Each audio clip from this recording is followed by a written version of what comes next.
Hello everyone, chapter number 9 इसका name है introduction to database management system. ये chapter हमने लास्ट लेक्चर में स्टार्ट किया था और लास्ट लेक्चर में हमने ये पढ़ा था कि डीबीएमएस क्या है, मतलब कि डेटाबेस मैनेजमेंट सिस्टम क्या है, डेटा एंड इंफॉर्मेशन क्या है, डेटाबेस क्या है, डेटा मॉडल क्या है। ओके, डेटा मॉडल के कौन कौन से टाइप्स हैं, ये सारी चीज़ें हमने पढ़ी थी। ओके, अब जो डीबीएमएस है उसके जो सॉफ्टवेयर जिसका नेम मैंने आपको लास्ट लेक्चर में बताया था, like Oracle, Ingres, DB2, SQL server, MySQL, MS Access and Base etcetera. तो ये सारे जो है वो मार्केट में इजीली अवेलेबल डीबीएमएस सॉफ्टवेयर के जो नेम है, और ये सारे सॉफ्टवेयर में से हमें पढ़ना है जिसका नेम है open office base.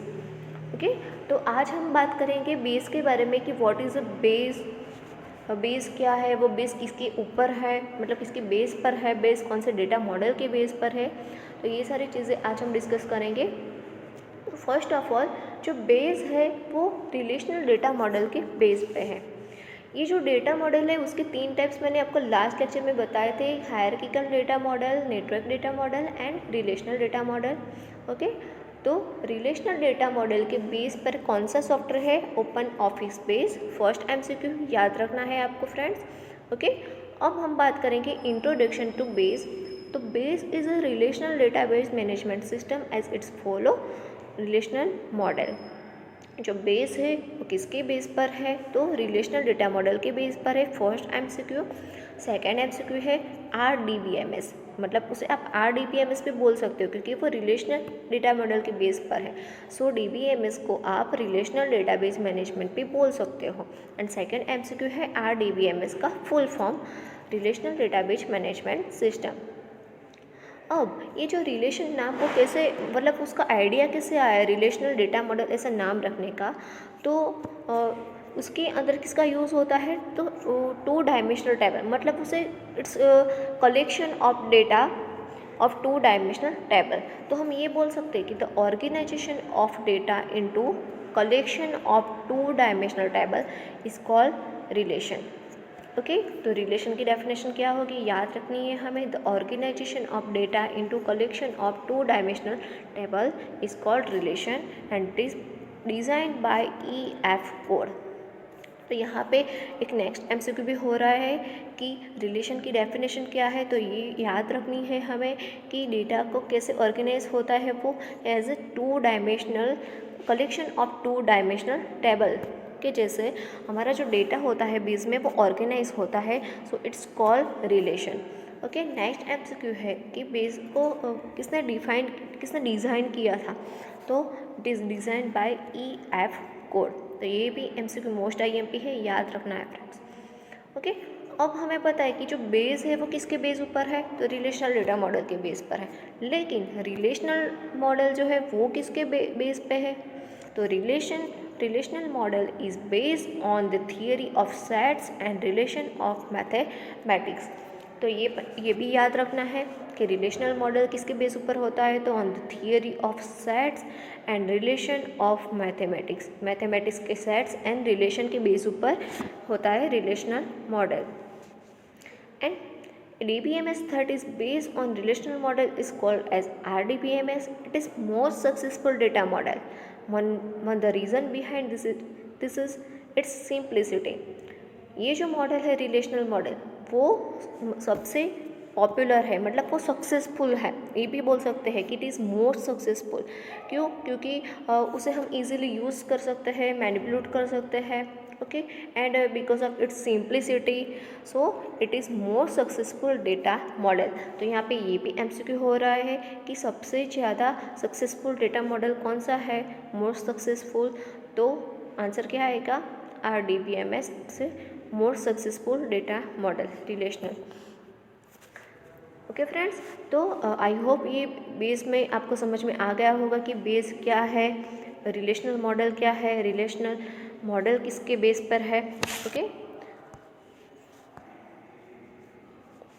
Base is collection of related data objects known as table, queries, report and application models. Base किसका कलेक्शन है, मतलब बेस के अंदर ये सारी चीज़ें हमें पढ़नी है कि कौन से डेटा ऑब्जेक्ट का कलेक्शन है बेस, याद रखना है फ्रेंड्स, चार ऑब्जेक्ट का, कौन से चार, table, query, report and application model. Okay, तो इसका कलेक्शन है, याद रखना है आपको। फिर से एक बार रिवाइज करते हैं कि Base is collection of related data objects known as table, queries, report and application models. Okay, उसमें से फर्स्ट ऑब्जेक्ट हम पढ़ते हैं, कौन सा ऑब्जेक्ट है, टेबल। चार ऑब्जेक्ट आपको याद हो गए होंगे। ओके, बेस इसका कलेक्शन है, तो ये चार ऑब्जेक्ट का कलेक्शन है, ये चार ऑब्जेक्ट के नेम है, उसमें से फर्स्ट स्टार्ट कर रहे हैं हम टेबल। तो टेबल के अंदर देखेंगे, being RDBMS table is basic unit for storing data in database design using base. Table क्या है, एक वन टाइप का एक बेसिक यूनिट है डेटा को स्टोर करने के लिए, डेटाबेस में डेटा को स्टोर करने के लिए इट्स अ बेसिक यूनिट। तो याद रखना है फ्रेंड्स कि चारों में से अगर ऐसा MCQ हो रहा है कि बेस का कौन सा ऑब्जेक्ट डेटा को स्टोर करने के लिए बेसिक यूनिट है, तो याद होना चाहिए कि table is a basic unit for storing data in database. Tables are organise in the form of columns and row. जो टेबल होता है वो कैसे होता है, organise as a row and column. To decide what information would be stored in a table and what would be the column titles, database designer need to first decide entity of database। अब आपको ये तो पता चल गया कि जो table है वो as a row and column में ऑर्गेनाइज होता है। ओके, अब हमें क्या करना पड़ेगा कि हमें डिसाइड करना पड़ेगा ना कि जो टेबल है उसमें कौन सा डेटा स्टोर होता है, मतलब टेबल के अंदर जो रो है उसमें कौन सा डेटा स्टोर होगा, कॉलम के अंदर कौन सा डेटा स्टोर होता है, उसका टाइटल क्या देना है। तो ये सारी चीज़ें हमें क्या करनी पड़ेगी, डिसाइड करनी पड़ेगी। ओके, तो database designer need to first decide entity in database. जो एंटिटी डिसाइड करनी पड़ेगी हमें, एंटिटी क्या है, entities are real word object about which information is to be stored in database. Okay, जो एंटिटी मतलब कि वन टाइप का एक ऑब्जेक्ट जहाँ पे इंफॉर्मेशन जो होती है डेटाबेस की वो क्या होती है, स्टोर होती। ओके, इतना क्लियर होगा फ्रेंड्स। एंटिटी मतलब कि वन टाइप का एक ऑब्जेक्ट है जहाँ पे डेटाबेस की इंफॉर्मेशन स्टोर होती है। ओके, एंटिटी मतलब object. For example, while creating database design for employee attendance system, the first entity which comes to our mind is employee। मैं एक एग्जांपल ले रहे हैं कि हम एक डेटाबेस डिज़ाइन कर रहे हैं जिसका नेम है एम्प्लॉय अटेंडेंस सिस्टम, एम्प्लॉय के अटेंडेंस सिस्टम। तो हमें हमारे माइंड में ये फर्स्ट आएगा कि उसकी एंटिटी क्या होनी चाहिए, तो इसकी एंटिटी होगी, उसका मतलब कि ऑब्जेक्ट क्या होगा, तो employ. Each entity generally has collection of attribute associated to it. Each entity generally has a collection of attribute. Each entity, हर एक एंटिटी क्या होगी, कलेक्शन ऑफ एट्रीब्यूट। एट्रीब्यूट मतलब कि एग्जाम्पल, फॉर एग्जाम्पल कि एम्प्लॉय है तो एम्प्लॉय क्या है, एंटिटी है, वन टाइप का ऑब्जेक्ट है, तो हर एक ऑब्जेक्ट की एट्रीब्यूट होता है। ओके, मतलब कि उसको आइडेंटिफाई कैसे करेंगे, इट्स कॉल्ड एट्रीब्यूट या characteristics. For example, first name, last name, address, date of birth, contact number etcetera, it is attribute of object. For example कि एम्प्लॉय की जगह अगर स्टूडेंट है, ओके, स्टूडेंट अटेंडेंस सिस्टम हम बना रहे हैं तो उसमें एंटिटी कौन होगा, स्टूडेंट होगा। ओके, और उसकी एंटिटी को, वो ऑब्जेक्ट को आइडेंटिफाई करने के लिए हम क्या करेंगे, एट्रीब्यूट का यूज़ करेंगे। कौन से, जैसे कि एम्प्लॉय के फर्स्ट नेम होता है, लास्ट नेम होता है, वैसे ही स्टूडेंट की क्या होगी, first name, last name, address, date of birth, contact number, it is a attribute of student. Okay, तो इतना क्लियर हो गया कि टेबल कैसा होता है, कैसे ऑर्गेनाइज होता है, कौन से फॉर्म में ऑर्गेनाइज होता है, ऐसे कॉलम एंड रो के बेस पर वो ऑर्गेनाइज होता है। ओके, एंटिटी क्या होती है, what is entity, what is object, what is attribute.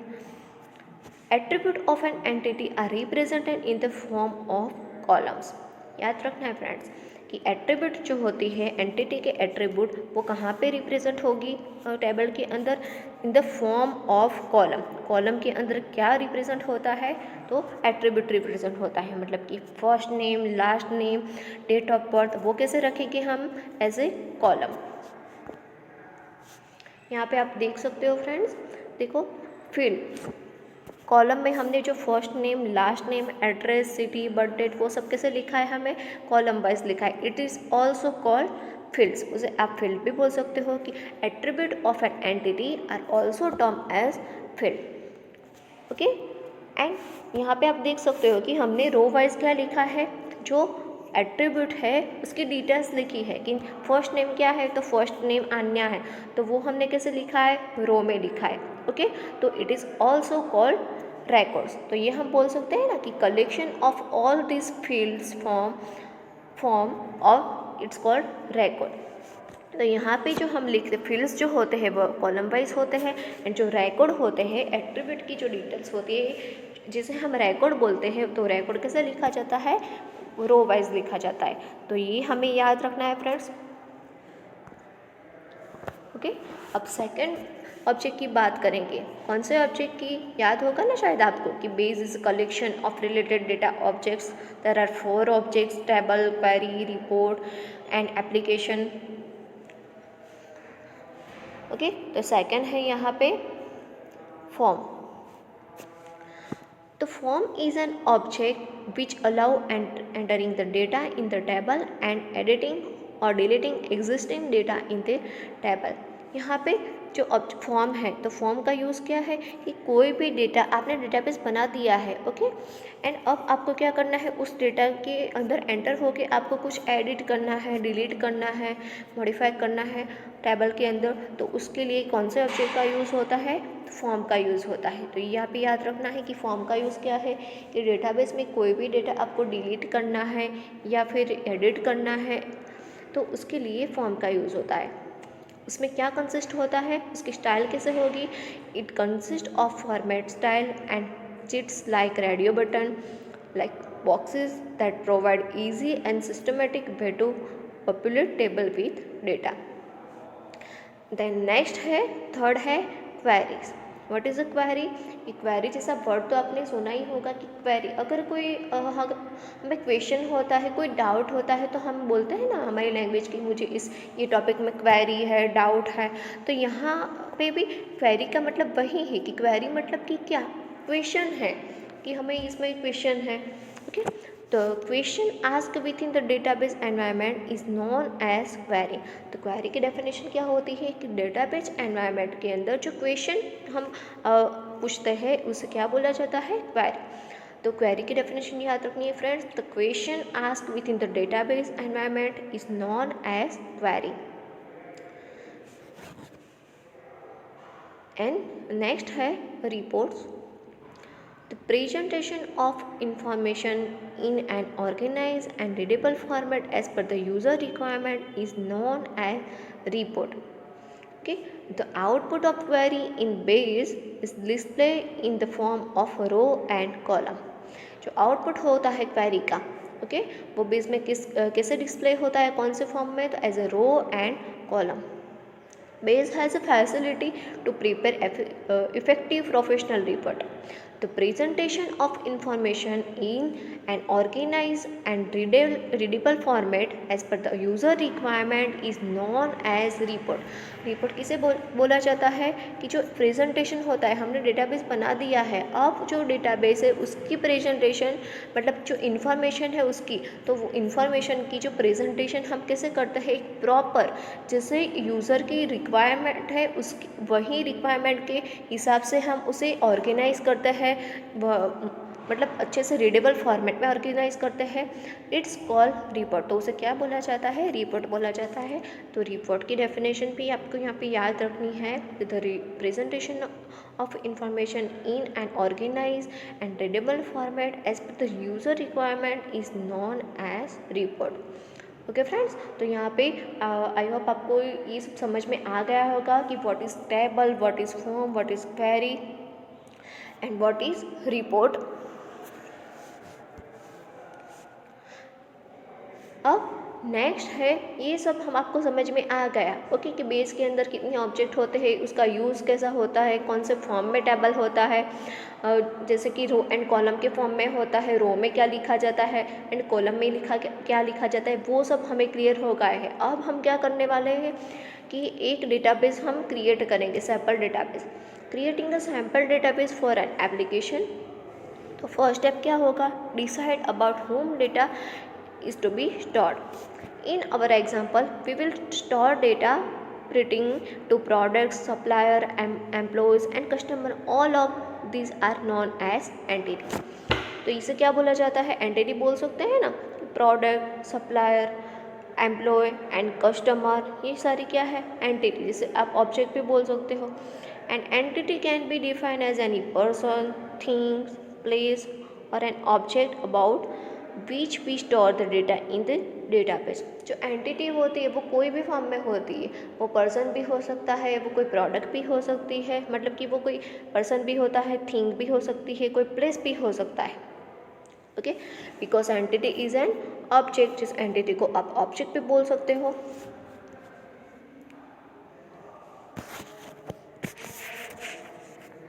Second step, decide what attribute of each entity is to be stored.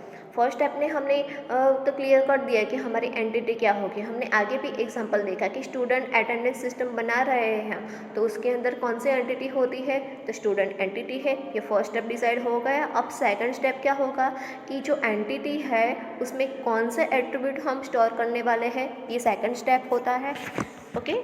For example, what attribute of product, supplier, employ and customer should be store. हमने क्या लिया है example में, entity में कि product भी हो सकती है, सप्लायर भी हो सकता है, एम्प्लॉय या कस्टमर भी हो सकता है। तो ये सारे एंटिटी के एट्रीब्यूट कौन से हो सकते हैं ओके। तो ये second step, this attributes will become fields of A table.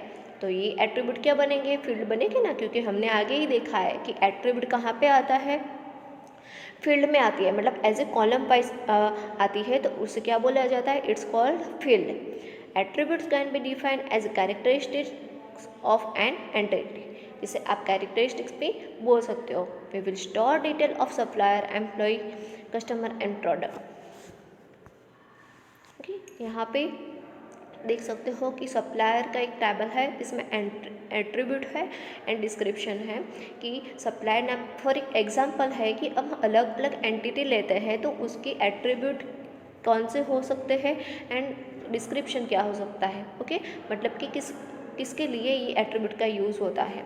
तो फर्स्ट है सप्लायर नेम, सप्लायर नाम की एंटिटी है तो सप्लायर नेम आएगा ओके, जिसमें डिस्क्रिप्शन क्या आएगी कि नेम ऑफ सप्लायर। देन इसका एड्रेस होगा, डिस्क्रिप्शन में वही होगा कि name of address, then city, pin code, contact person, email ID and contact number.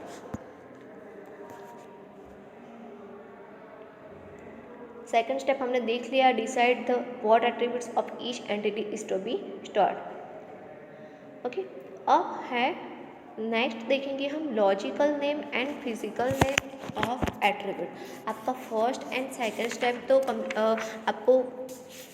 आपको समझ में आ गया होगा कि फर्स्ट एंड सेकंड स्टेप क्या होता है। फर्स्ट स्टेप क्या होता है कि हमें एंटिटी डिसाइड करनी है हम एप्लीकेशन बनाने के लिए, एंड सेकंड स्टेप है एंटिटी के लिए हमें एट्रीब्यूट डिसाइड करने हैं ओके। अब हम देखेंगे what is logical name and physical name of attribute. तो the attribute and the physical name used in the database application. For example, first name is the name of the field that store value of the first name like Sonal or Meenal okay. यहाँ पे एक example हम ले रहे हैं कि यहाँ पे logical name and physical name क्या होता है, दोनों में डिफरेंस क्या है, उसके बारे में हम बात करने वाले हैं। तो उसके लिए हम पहले एक एग्जांपल ले रहे हैं कि हमने कोई भी एंड फॉर एग्जांपल कि स्टूडेंट नाम की एंटिटी है तो उसका एट्रीब्यूट है फर्स्ट नेम ओके। तो फर्स्ट नेम का वाला जो एट्रीब्यूट है तो वहाँ जो हम फील्ड में स्टोर करते हैं उसकी वैल्यू हम as a row wise store करते हैं फील्ड में ओके। मतलब कि वैल्यू मतलब कि क्या कि फर्स्ट स्टूडेंट का फर्स्ट नेम क्या है, तो फर्स्ट नेम लाइक उसका फर्स्ट नेम सोनल है, मीनल है, तो उसे क्या बोला जाता है, इसकी वैल्यू बोला जाता है ओके, तो first name describe a data entity we are working with. It does not matter if first name is alternatively return first name मतलब कैपिटल में लिखते हैं या फिर आप स्मॉल में लिखते हैं या फिर बीच में अंडरस्कोर का यूज़ करते हैं और इवन एफ नेम या फिर शॉर्ट में लिखते हैं, as long as we conceptually understand that it refer to the first name.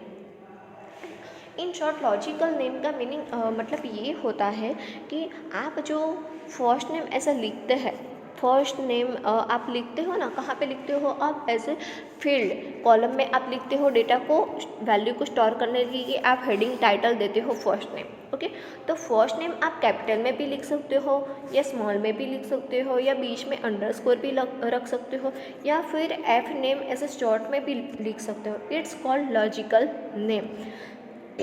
Okay, when we think about conceptual or logical relationship, we need clear and descriptive name. Logical name are used at time of designing the data model.